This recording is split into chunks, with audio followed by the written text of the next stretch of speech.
We are back. It's been about 3 minutes since I've seen you, so I've really missed you. I hope you've missed us. Technical faults. We weren't streaming to Facebook, but we are now, apparently. So lovely of you to join us. Let me know if you can see us, right? Okay, make us feel warm and cuddly inside because we're a bit stressed out. What we've got to say, Carl Buckley, last week, you loved it. The feedback was great. I pressed the wrong camera and everything went through the very small laptop camera. Yeah, I tell you, it's every time. More technology just adds more issues, which I'm sure we'll probably talk about tonight. Tell us where you are. Tell us where you are watching us from, because we're across Facebook, YouTube, and Twitter. And that must be our Lindsay from Invest South Tyneside saying you're streaming out on Facebook. I wasn't before, Lindsay. I don't know what happened there. Someone's been fiddling. Good evening to you as well. Can you hear me okay? Sue, do you want to just say hello? Hello. Hopefully my mic's working too. Please don't say that. Okay. Yes, sorry. So, Invest South Tyneside Tech Talks. My name's Ian Farrell. We're back again with another fantastic, I'm going to preempt, fantastic talk. They always are. They're always good. There's our call. Hi, Carl. Nice to see you. What else do we have to say? Isn't it good though that we're here in person? We've just been saying how we're really missing being downstairs with beer and pizza and everybody, but it's great we've got Sue here, COVID, distanced and all that stuff, that nice things, but at least we can do it in person, which is great because it's much better when you can meet a guest in person and have a bit of rapport and look them in the whites of the eyes and see all the little things that have been happening along this journey. Because I'm excited because, let me give you an introduction, Sue. I don't need this. If you can hear me, tell me I'm fine. I don't need that. There you go. I'll just hear whistling when I hear them. Right then. So, if I can read my printouts. Shall I do? We're going to give you an introduction. No, don't. Hang on. Let us try and do it. No, you're going to have to do it yourself. You have to do it yourself. No pressure here, I tell you what. Well, so I'm CEO of Cathie St Designs. Which designs, manufactures and retails its own unique range of craft products. Well, craft, cake decorating, creative products. Awesome. Cathie Sue, who's Cathie? That's my sister. She's not actually in the business, but I started the business with my mum. Right. A long time ago, 25 years ago. 25 years ago? Yeah. Wow. And she was always, well, I'm the age probably now, but she was then. And I understand now why that mum's always getting names muddled up. Ah, right, okay. So she was always saying Cathie Sue. That's what we're going to call it. You know when you started a business, did your mum tell you to get a proper job? No. Because mum's great. My mum said, no, just like get a proper job, Ian. You know. No.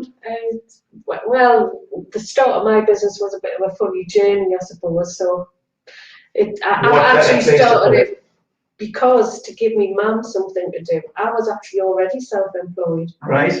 I was a hairdresser, which I didn't really want to be, but I ended up being a hairdresser. That's why you're so glam this evening. Thanks very much for all this.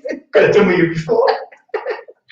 No, and I never really wanted to do it, but I ended up anyway being a hairdresser.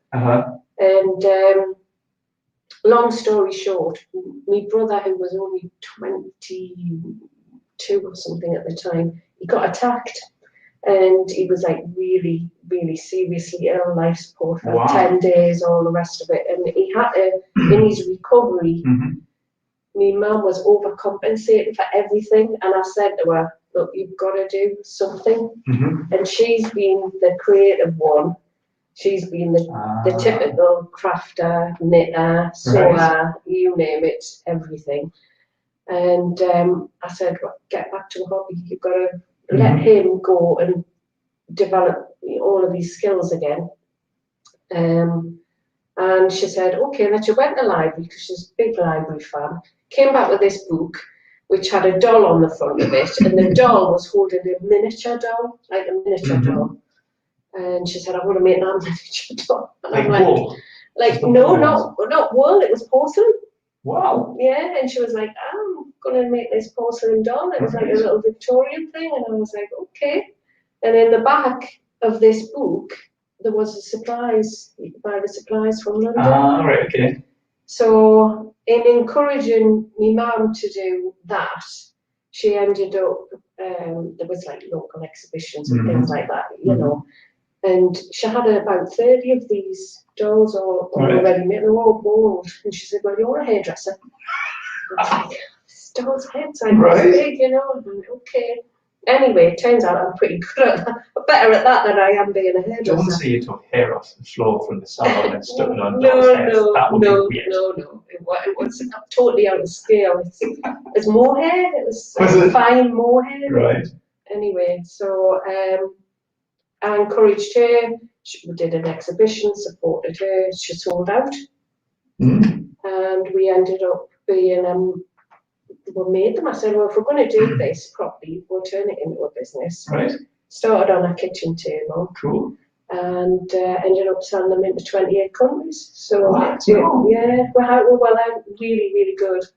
Wow. But it was brilliant because it fitted around my children being little, and we moved into a unit up at Viking Industrial Estate, and we had probably 5 employees at the height, but all doing dolls. That was it. That was all we did. Yeah. So it was called Cathie St Dolls. Right. And we did that for 12 years maybe. And by the end of it, I was totally fed up because my children were getting older, and I really was interested in the business side of things. Right. And so were you hands-on? You were making stuff? I was wigging all these flaming dolls in. Not only that, I was painting their faces as well. Yeah, nice. And we sold a lot of these because we ended up being like the supplier that was in the back of that book. Right. Okay. Wow. So yeah, it was quite a journey. And then eventually, you know, the things like that, collectibles have cycles. And what in terms of trend? In terms of being a hot collectible thing, and dolls, houses and miniatures kind of had their day. The dolls market collapsed first, and then the miniatures market was heading that way. And I said, I want to do something different. Right. I really want to do something different, and I didn't know what. But I knew I was really interested in business, proper business. Yeah. So I took myself off to Durham and did an MBA. And thought, did you? Yeah, I thought. Isn't it funny that you say proper business? How long were you in business for? 12 years did you say before this time? Yeah. Yeah, I mean, yes, and that's not right to say at all, because it's not mad. It is entirely the wrong thing to say. Not imposter syndrome, but you don't believe it's real. Sometimes, do you? I guess it was a micro business. So what I should say is, I wanted to get into a bigger business. I wanted to develop it more, and I knew I couldn't do that if I had to hand pay to every face. It was never going to get anywhere. Yeah. So anyway, we did a little bit of development time and looked at craft market and what was out there, and I said, look, I think maybe we can transfer some of our skills into paper craft, because card makers, all of those kind of things were taken off at the time. And when was that? What year was that? So this was 2004, when I was looking into it. So 2004, and I thought, I know, we'll just make like a cameo of a doll and turn it into a kit that card makers would buy and sell them for about $8.99, these kits, and it'd be the most fabulous card that you could ever sell to anybody. And I thought, right, well, I'm not going to make these, even though we developed a resin that looked like porcelain. I thought, I'm not going to do this. Got a hold of my dad. My mum and dad are divorced. He lives at one end of the country, and my mum lives in South Shields. But my dad's a very experienced businessman. And, is he? He then helped me go over to China. I had the world's best factory in dolls producing this set up, ready to go into card making. And what I learned pretty quickly was no card maker's going to pay £8.99 for the kit. Right. It's just, you know, I've come from £100 a doll to card making. I didn't have that bit right. So in terms of the doll then, low volume, high. Yeah, I mean, it was just £8.99 a kit in card making is just so expensive. Yeah. But to me, it felt cheap. Right. Okay. Because I've come from, you know, expensive kits. Of course. So then I said, right, okay, this is going to work. But we developed a little material that was used to make little flowers in this doll's hair. And if you imagine glitter, you know how you use glitter and put the glue down? I'm all over this stuff. I've been on the website, I've been on YouTube.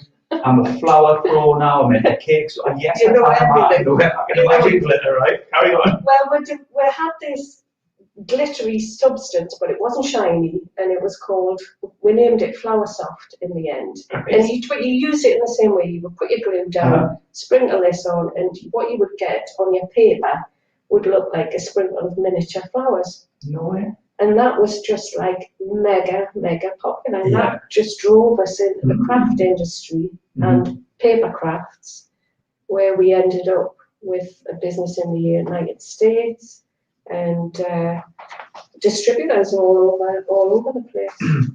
So you know when you're saying you developed that Flower Soft? Flower Soft. Check me out. Yeah.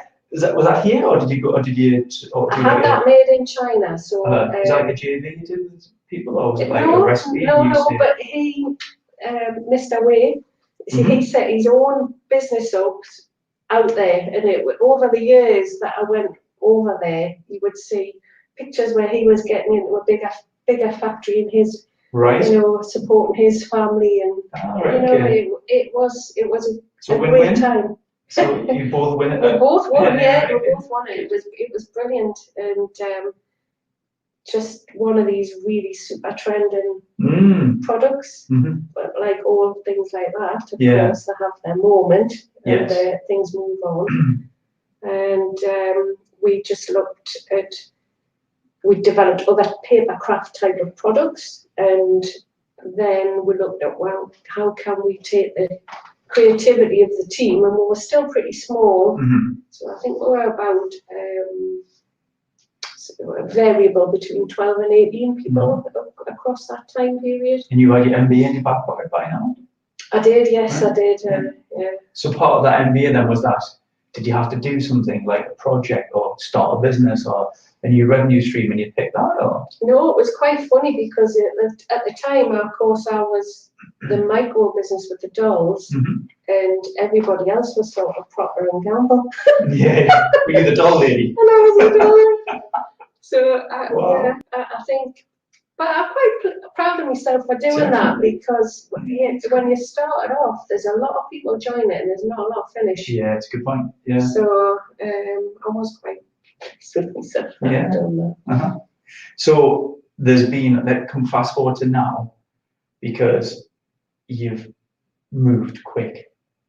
There's lots happened, hasn't there? It feels like a 25-year overnight success story, because actually we grew quite rapidly in the middle of the Flower Soft thing, came down that, so I've done the full up and down with it. But then in the last 3 years, we've sort of transformed again. So we'd moved into cake decorating and silver molds, which took me back to the sculpting and mold making type of things, and done really well in cake. And then, but I still hadn't achieved my own ambition of getting to a bigger business, the size that I felt that it should be. Right. That it has had the potential to be. And really, I took some investment in. My mum retired. From the business? Yeah, she still obviously helps and gives me plenty of ideas, plenty of advice, like mums do. Yeah. And my dad still definitely helps me on a weekly basis, if not daily sometimes. Yeah. But taking the investment in was the step change that I needed to have, because like I told you, I'd only worked for myself since I was 19. So I haven't had the benefit of like working with other experienced business people, or working your way up a corporate, or learning from other more skilled or people. being accountable to other people. And being accountable or challenged. I mean, I'm not saying you don't get challenged off your man, because you do. But, you know, we set a board up, which I'd always wanted, and that was like a complete turning point for me. Because obviously, I mean, my chair's Neil Stevenson, who's now, you know, one of my investor and really a partner in what we do here. And anybody who knows Neil will know that he can challenge you. Yeah, he's a huge fan of cake making as well, I've heard, by the way. Yeah, apparently. Apparently so. So, being challenged and being directed and made to slow down and think about things and get all that good stuff right. It's interesting because you talk about taking a board and having direction and focus and being challenged and that sort of stuff. But going back to them early days that you talked about, you seem to bring on lots of different. Well, it's R&D essentially, isn't it? You were doing R&D. You were watching. Like, how did you do that with such a small team? Is it because you're interested? Because I'm a product girl and I just love products. I just up until this year, when we've taken in a product manager, so we're growing the management team now to help grow the business. And I've got a fantastic product manager who's joined us. But up until then, that was me. Right. The whole, every single product that's ever gone through Cathie Sue was me pushing it on, and I love that. So in terms of that, given the reins over to this new product manager, does that feel like? I mean, is she watching right now? I don't think I've told her that I want tonight. Who's the best product manager? How does that feel? You know, passing that across, because we can be a bottleneck, can't we, in the business when we've got a total bottleneck. I am a total bottleneck in the business, and it's fantastic to have Alison on board. I feel like this is the start of a turning point. Because it releases me from some things. Obviously, she's not from craft, so she's got all of that, this madness of craft and cake decorating to learn about, which is quick learner, and she's doing great. You know she's going to tap you now for a rise after saying that. It's actually on here now. It's documented. I know it is. But it does free you, and I was just talking about that today, about, you know, freeing yourself up to do some of the, not revenue generating tasks as such, but getting rid of some of the things that stop you driving the business on. You know, you can easily get involved in something which is just like minutiae, whereas, you know, one of your colleagues maybe pick that up. So thinking about that, and what's your role now? If you pass product off, what does Sue do now in the business? Well, I haven't totally passed it off because she's still learning it. So I've been directed more towards an input into sales, and I've certainly had in this year had to have more of an input back into production. Right. Which, you know, obviously I wasn't there at the start of that, but I've had to go back into that a little bit more recently. Been thinking about the systems that we want, and just, I don't know, being what the CEO should do, I suppose, and being more directly to do those kind of overview things rather than get into the. It's more strategic than operational, but you still, in your heart, you love that ops bit, so it's hard, isn't it? Yeah, well, I still love the product bit, and I get very caught up in poor Alison. Thinking about that. Poor Alison. Poor Alison, yeah. We're locking your door, Alison, but there's Neil watching as well, the chair, so it's all right. But actually, so Neil has made me think about sales. So I didn't think about sales, even though I'd had a business that set up. We used to supply 900 stores in the United States at the height of Flower Shop. Wow. Right, okay. But I didn't think about sales. They came because of the product. You only say sales, sorry, you only say sales, do you mean the pricing element of how much you're going to sell something for? Oh, no. Or the fact of trying to find more customers and pushing more products out? Everything is about getting the sales in, because if you don't get it in, you can't do any of the good stuff that you want to do. Yeah. So yeah, thinking about how do you get more sales. Not the pricing of things. I mean, that's more of a natural thing for me because it comes from the product. Yeah. But actually sitting thinking about, I wonder if we did that, then we might get that. And I didn't do any of that. It just came up.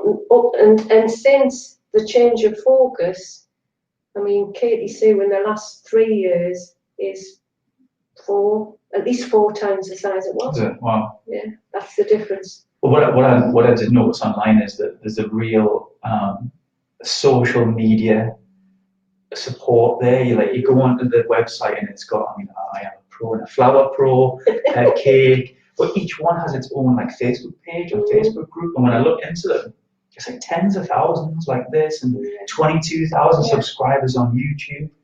So is social media had an impact? You said in 4 years there things have changed. Is social to do with that as well? Has that had an impact? So digital marketing definitely. So we've got, as you say, we've got a number of business pages, and then we've also got a number of groups, because it's very much like you've got to be close to your customer now, haven't you? You've really got to have a tribe, don't you? Have a tribe. Yeah. So we've got 55,000 or more on the cake decorating business page, but some of the groups have got like 12, 8, 10, 10,000 people in a group, which is quite specific. Yeah, the digital marketing helps you reach the new customer. So it helps puts a new pair of eyes on something that you might not have. Yeah, it's interesting. Some of the groups, so these groups can be quite self-managing sometimes. You set them up, you throw a few admins in there, and then you just kind of back away and they look after themselves. Is that what you're finding, that there's really, the uber fans of stuff? And they are fans, and they will moderate the group for you. I mean, they really do. And it doesn't take a huge amount of time, but you do, the content that you have to put into it has to be of interest to the group. You can't just put links to a product in. That doesn't do anything for anybody. So we do a lot of video. We have a huge investment in video, and in fact, one of the things that we did back in 2017 was we did a lot of moving in 2017. We moved premises, we moved websites onto Shopify, because the shopping cart element wasn't really great on what we had, and then we moved into digitally marketing, all of those kind of things as well. So that needed video content. So where we moved to had a TV studio already in it. I don't know.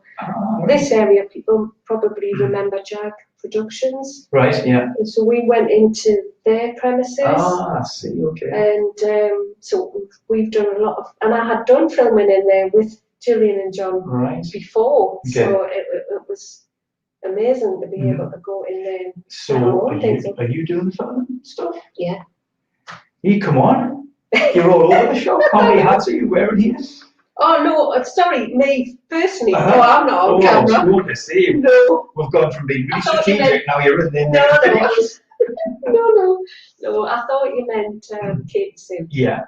So we do it in-house, but no. So part of your team in-house do that as well? Yeah, so we've got one of our graphic designers has just gradually learned over the years to do their own video editing. Can you come in here and help us set this up, maybe? Well, so we don't use the same programs as you, but we do have multi-camera video. Do you go live as well then? Yeah. Excellent stuff. But so we need to do more. This is next year. We really need to do more in terms of the live. Why is that? Because you get a lot of engagement and people commenting when you go live. Have you noticed? You do. And I think we, at the moment, we're putting together more of a digital strategy for next year. Yeah. So that the content that we create is going to be very much you need that sort of data analysis part of it as well, about where the customers are on your website and what it is that they're interested in, how many people are actually interested in that, before you just go ahead and spend your time doing it. Yeah. Whereas in the past, it's just Sue's gut, I think we should do. But I bet your gut's been really right for a lot of the time. But you can't pass that gut on, can you? You can't. You've got to be a bit more smart about it. Yeah, and have a bit of proof, like you say, back with data. Talking about going live, we're live now, there's people watching, and so throw your questions in, because that's the good bit about going live. You get that real time comment and people asking questions. Yes. And I love that. It's really, I love that engagement feel. The engagement's really, really good. Especially Jane Hart, who's watching in the back. Oh, Jane. She's watching in the back, and she said, if I watch, can you see me? At my end, I'm like, no, Pet, you're all right. Hiya, Jane. We use Jane, she's brilliant. Oh, Jim put a link in the note. In the comments. Everybody should use it. Everybody should have a You're allowed for a free plugin, free advert in the comments. But yeah, having that tribe, having that real-time engagement is really, really good. So when you said you've got a social media kind of digital marketing strategy, what does that look like, and who does that? Is that something you have a say in, or do you have a team that? I would like to say that we've got a wide team, but we haven't. So at the moment, I have employed in the past digital marketing executive, and then he went all the way to Edinburgh. All the way to Edinburgh. So I lost me Liam. Right. And then we've been sort of managing it in an ad hoc fashion. Yeah. So I do have a fabulous girl who does the social media side of things, and I use a fabulous agency for some of the Facebook ads. I did used to do them myself. Right. But that should just show everybody that you can start doing these things yourself. You shouldn't be frightened to have a go. So I did used to do that, but now I use Mira Morgan, and there's another. We're going to advertise all of the self-side businesses, aren't we? There's Carlsborough comment there saying that my MD is a successful woman. How proud of you, what you've achieved, and what was always classed as a historical man's world. Now, isn't that fun? So do you ever get that? Oh, sure. So do you ever get that? In terms of the men and the women a bit in the boardroom. Do you ever come across that kind of thing? I have to be honest and say no, I haven't. Right. I haven't. I think maybe it's because I haven't been in enough boardrooms, mind. Right. Maybe it's that. But when you've been doing deals, you're in China and stuff like that. Oh, no bother? No. Excellent. No problem. Yeah. Well, that just shows the strength of you, doesn't it? I don't know. I mean, maybe it's because, as I say, it's not been. Yeah. Bigger businesses. I don't know, but no, everybody and every business that I've ever gone to for help, my personality is I'll ask for help, and I ask for help quite openly and freely, and so there's quite a lot of bigger businesses in this area that I've gone to over the years. From advice point of view, not about collaboration, just literally. No, just for advice. That's for advice, and I'm going to name a couple of them: Ford Components with Jeff Ford, and Eddie with his cell pack solutions. We're sort of neighbours from the early days when I was in Dolls. Yes. Business neighbours. I loaned him his first desk. I didn't know that. Forget it. Never let him forget it. Hollow print, So it's like. I find that South Tyneside in particular is just really, really good at. You can knock on anyone's door. Yeah, it is a really good network. Look, speak of the devil. There he is. So we're 30 seconds ahead of Eddie, so you might not have heard you say that. So that's it's quite, a special place. Yeah, that's quite spooky. Lindsay's asked this, and I guess what she's alluded to there is how important was it having such a strong digital side to the business this year?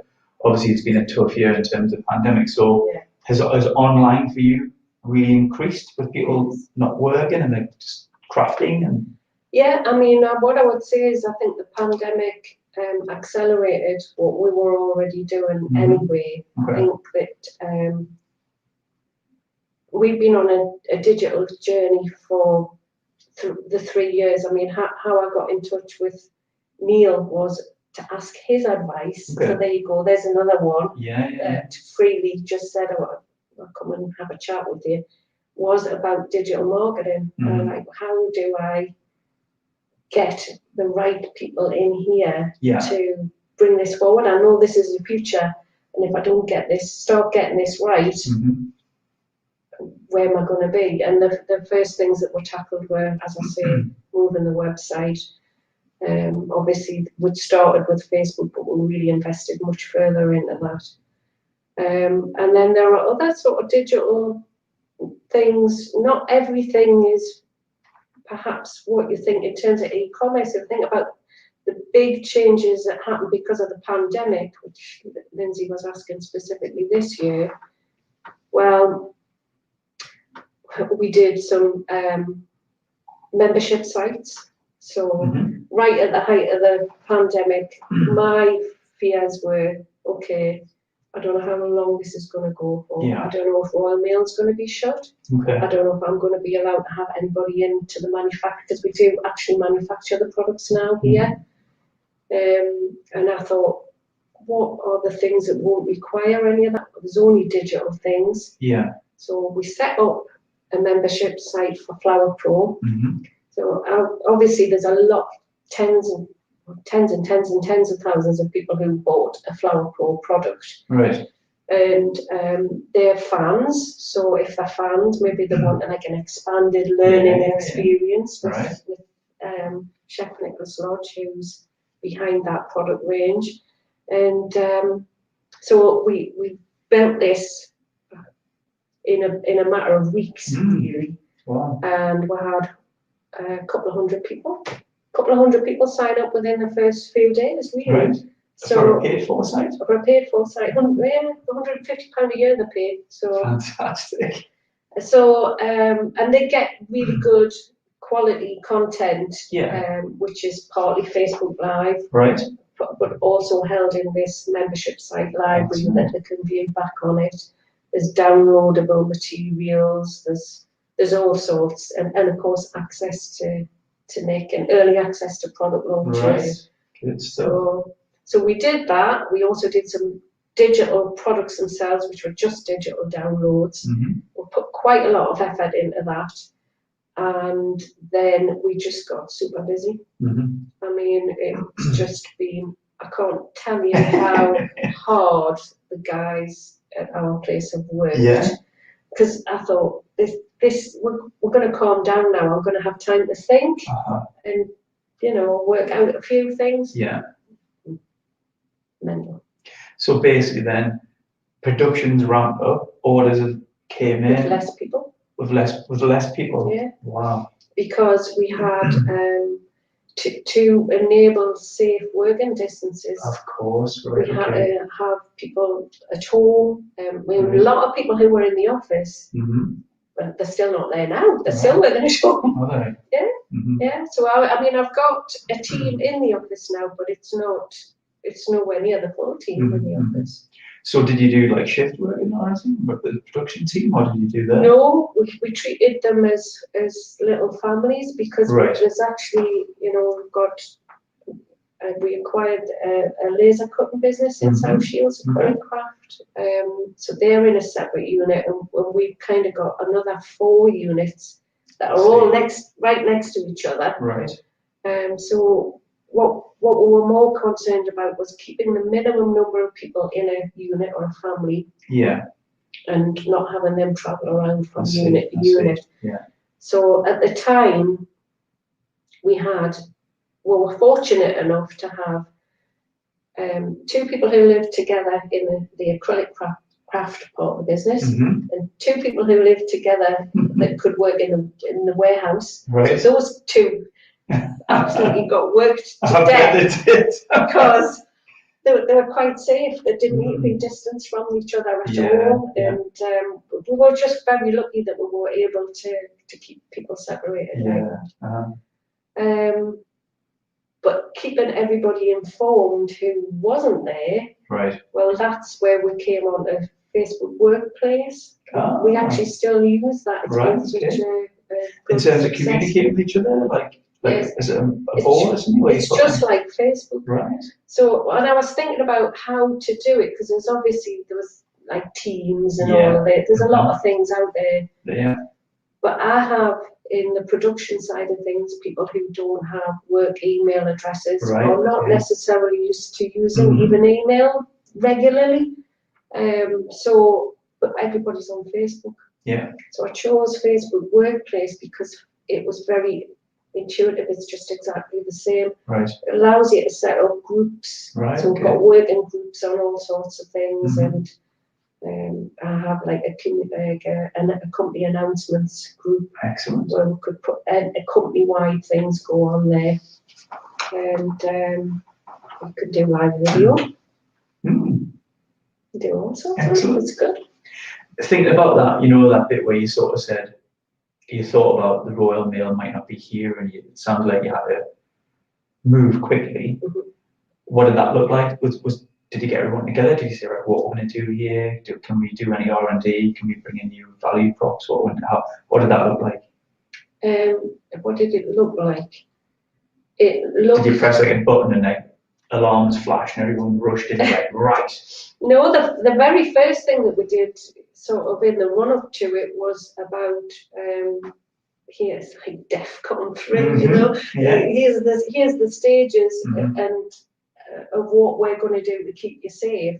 Right. And it starts with all of these people are going home tomorrow. And this was before that we were told that you had to be locked down. So that was the very first thing that we did. And then subsequent to that, it was just more. We didn't have a team meeting about it. I just proposed it. Right. But I'm a product person, so coming up with a membership thing or digital products wasn't like it was some hard thing to do. Really, the hard bit was actually developing it all. And the people involved, the team involved in actually implementing it, they worked really hard to do that in a short space of time. They did. So you talk, you know, we'll talk about tech then. Well, best because I'll get it wrong. Yes. We've obviously we talked about the e-commerce side, the Shopify, the website and stuff.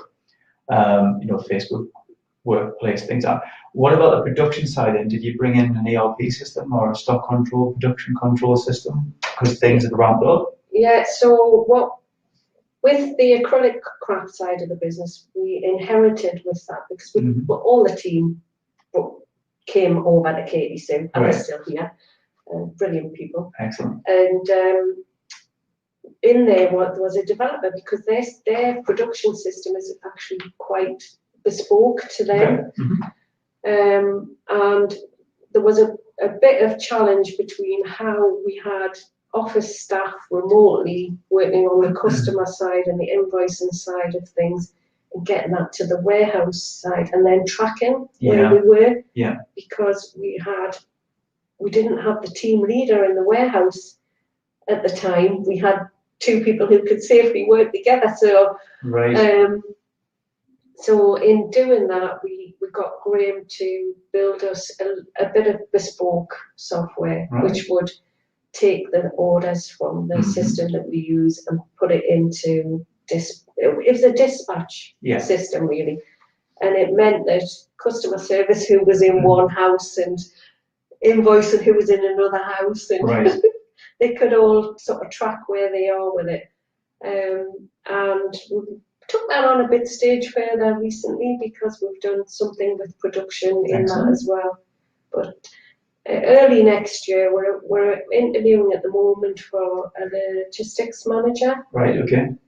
So this is another part of building that management team. You know, I told you about Alison, and we've recently hired a fantastic girl in finance. So she's a finance manager. Now here's that sort of operational side of things is starting to come in. So I'm sure we'll be looking again at like what is the right systems. We're at that stage where we know we can see that the level of orders that we're having to put out on a daily basis, we now need people in the warehouse with scanners and all of that more sophisticated thing, which I have no experience of. So this is where you need really, really good people to come into your team and tell you, yes, this is what we should surround have. yourself with people, essentially. Yes, exactly. So that's the stage we're at with that now. What about things like Amazon then? So you obviously got your own online shop, but do you sell through other channels as well? Yeah, we do. So we sell on. I mean, there's a few of our retailers sell online. Quite even people like Lakeland are online. Right. And the biggest one of an online retailer in the world has got to be Amazon. Yeah. So we've been on quite a journey with this. So again, this sort of 3-year plan about where we're going. And we've been building sales on Amazon via sort of seller central, that kind of thing. Right. To the point that we now have Amazon buy direct from us, so we're on Amazon vendor. Right. And that was our goal at the start, but you've got to sort of build the history. Yeah. Is that Alison's remit then? No, that's Paul's. Right. So Paul's looked after Amazon. I'm going to say it sounds like it's quite a job in itself. It is. To manage that piece. He was employed to look after Amazon. Right. And what I would say is, if you've got a big vision for Amazon, which we all had, it's not something that's going to happen. Yeah. Like in a month or two. Yeah. It's something you've got to work at for some time. And it's just we've gone to Amazon vendor. It's all coincided with COVID and everybody now shopping more online. So not only has our online sales increased, all of our customers who are online sales have increased. But Amazon's going crazy, isn't it? Everybody's on Amazon, and we're not in one country on Amazon. We're in, I don't even know how many countries we're in now. It's a lot. Yeah. Does that scare you?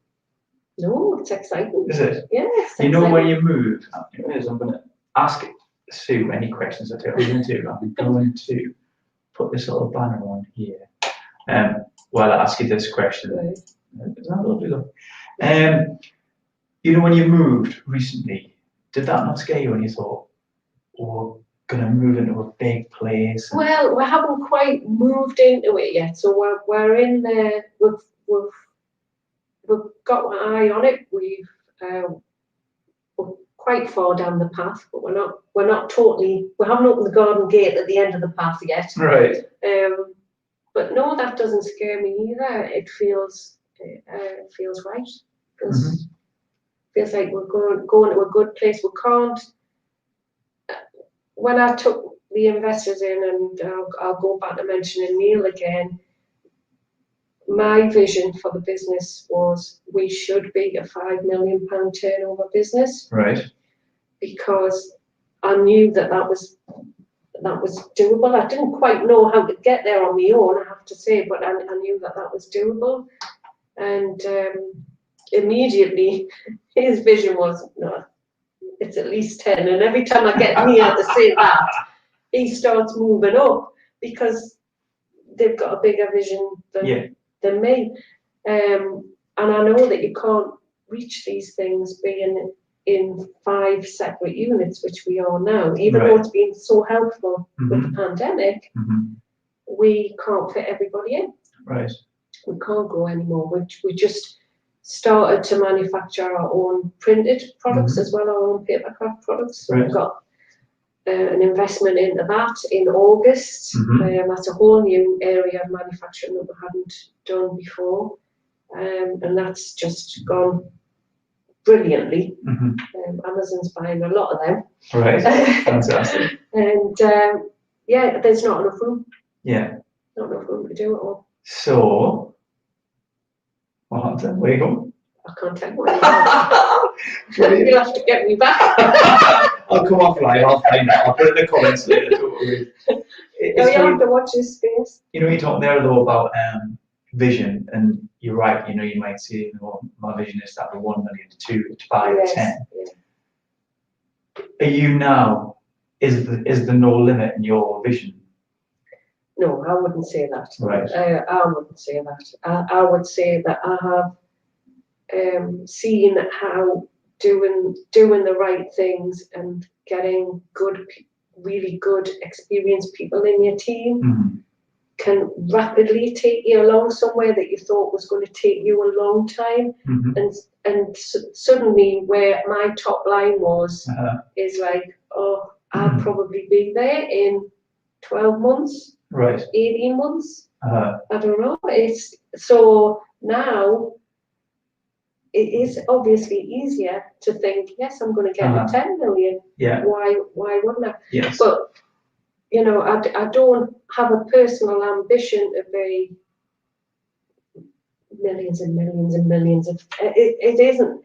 For me, what really drives it is the products. I think the products are great. You're a huge fan of it. The products are brilliant, and they've always been brilliant. And I want everybody to have the chance to get them and to experience the benefits of doing something creative. Yeah. And I want to try and marry that up with a positive message, which I haven't told anyone else about yet. But I definitely want to drive that into it as well. There is what's the strapline that you have? Love a creative life. Love a creative life. That was so we just updated the brand. See, we've been doing a lot we just updated the brand at the beginning of this year, and it's still not rolled out everywhere because with everything that's gone on, we're just kind of doing it in a more gradual way. And that those are not just words. Yeah, no, I can tell. It is about loving a creative life. It is about loving your life and having, you know, enjoying your life. Yeah. And if doing something creative in that helps to do that, then then I want to be involved in that bit. Yeah. You know, when you talk about helping and the borough, what's it like being an employer then? So you've got all these mortgages on your head, right? And all these people come in. Do you feel a sense of pride that you've been able to bring people in and headcount? I do when I stop and think about it. Yes, I do. And I would say pride, more often something like the pandemic coming in was more like fear. Responsibility. Yes. So you feel a responsibility to the people who work for you. Right. I see Neil's asking if you've got any roles recruiting for 2021. He's not messing about, is he? Yeah, he was gonna. Well, we're recruiting tomorrow. We're interviewing for the logistics manager. But no, going back to the Shopify site, so digital. I was saying you were going to start this digital strategy and pull all this information together and personalise the marketing and do a good job in that area. And in actual fact, we don't have somebody dedicated to the website. Right. And I think that all websites are different. We use Shopify, and we found it to be really good, but we'll probably need an expert in Shopify. Right. I think that's going to be the next. Why? Because the website is the place that people come to buy, and what did I tell you about? You've got to remember the sales. Because if I don't make the sales, I can't spread the positivity, creativity message. You're dead right, yeah. So I need people who understand all the things that these websites can do, and it is a speciality, you know. You're right. So e-commerce, Shopify in particular, digital marketing, that's going to be next year's. Anybody who's really good in any of those areas, we'd love to hear from you. Well, there you go. Yeah. Can I talk about with the time up? I'm enjoying myself. Are you alright? Yeah, can we stop? Can we stop longer? What do you like with suppliers? So I had a conversation this week about keeping suppliers happy as well. I know you've got to keep customers happy, but also suppliers can be key to the business. Now I know you're doing a lot of stuff in house, but are suppliers key to you as well? Do you treat them like as if they're a customer in terms of? Yeah, we don't have a huge range of suppliers, but yes, we do look at you. it's nice to be nice. You've got to be nice to everyone. It comes back to you somewhere along the line, doesn't it? Yeah. But so in paper, if I think about paper, we brought that in-house. So we used two local companies. One was a small company, one was a large company. Right. And both of those companies knew what my plan was to bring that print in-house. They knew that. Yeah. And yet we were still able to work together, and we still will help each other out, and we have done in the last few months, even though they don't have that part of the business anymore. Right. We've had such a good, strong relationship with them as a, excellent. As a customer and them as a supplier. So I think we build strong relationships with anybody. Yeah. No, good. It looks like you've got. Andrew Rogers is a fantastic with e-commerce. So there's someone filling roles there. There's my friend from school, Kirsty. Yeah. So what have we got here? Hi to you both. I know Kirsty. Do you? Yeah.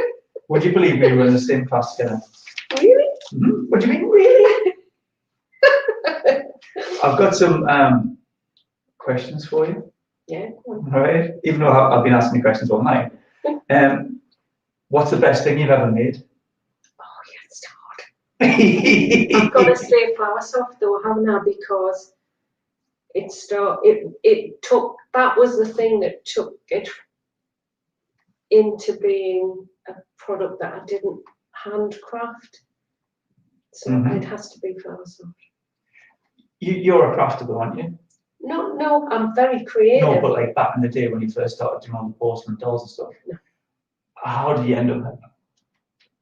So your mum was doing all these dolls, and you got stuck with the hair and the face. Was that not your thing then? You weren't very.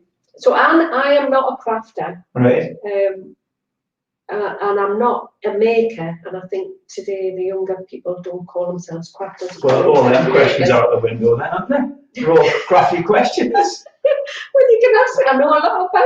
I know a lot about crafts and makers, but I personally don't make things. But I'm autistic, and I could. Yeah. But I don't. Right. All my questions gone. No, they're not. Is there a product you would happily buy despite the expense, or maybe bring to market? Like you might think, I really would love if we could do that, but it might be quite expensive to do it. You talk about the laser cutting and stuff. Was that something where you thought, I'd love to do that, but there's an expense, but I'm going to do it anyway? Well, the laser cutting was more, it's more that you sell the product that is made from the laser cutter rather than. So is there any products you think I'd love to be able to? Yeah, stamps. Stamps? Yeah, so I mean, we've done, so in the card making paper craft world, stamps is, a whole industry on its own, and it's all about design. So it's all about the card maker or the paper crafter transferring and creating their own design from an image on the stamp. And it's something that we can manufacture. So I have now got a passion for manufacturing. I do love to manufacture. So right. We don't buy anything in from China anymore. Just about 90% of the products that we sell, we actually manufacture. And we've got several areas of expertise. And I think that stamps is pretty good one for us to do. So who decides what products are coming next then? Well, that was me. It's still you, isn't it? It's not. No, it's not. Now we are formalising things much better. Right. Much better. I go into Alison's office now and I can see all the sort of collections and things, and collaboration about like which one are we going to do, and yeah, it's good. What would be your ideal job? What would be my ideal job? If I wasn't doing this, you mean? Go on, I'll give you that little get out clause if you weren't doing this. Because this has got to be the ideal job. Yeah. Yeah, it's got to be, hasn't it? But if it wasn't, I would probably do something. I would probably be a nurse or something like that. Right. that's my questions done because you spoiled it with the crafty one. There you go. Look at that. Nearly 55 minutes. Did I tell you it would fly? You did, through? Yes. Tea time. See, beer time. Is there anything I haven't asked you that I should have that would be of value to our viewers? I don't know because I can't. Well, considering that you came like 2 minutes before I sat down and you gave us the list of things that I should look at. I don't know what's on it. I told you I wouldn't remember. What was on it? Threw it away. I don't remember. That's Lindsay said. Write some things down. I think we're all good. So unless anyone else has any questions, I think we might let you off the hook. It's been great. It's been absolutely fantastic. We're dead proud of you. Oh. Honestly, the borough is proud of you. We wanted to get you on. We'd love to have done this in person downstairs, but you can't stop. Can you? We've got to keep going. So thank you so much for your time. I have it as well. Pleasure. Good stuff. Thanks for watching once again. I would tell you who's on next, but I don't know because we haven't set that out yet. Because we might get a Christmas break. We might be allowed off a little month off. So, or actually, why don't you tell us who you'd like to hear from, and we'll reach out and see if we can get them on the show. So, thank you so much for watching, and if you've enjoyed this, be sure to share it. Maybe be sure to like it as well, and share it out to your network and see if they can take any value out of this, because I'm sure I have as well. Okay, well, thanks again for watching, and we'll see you next time.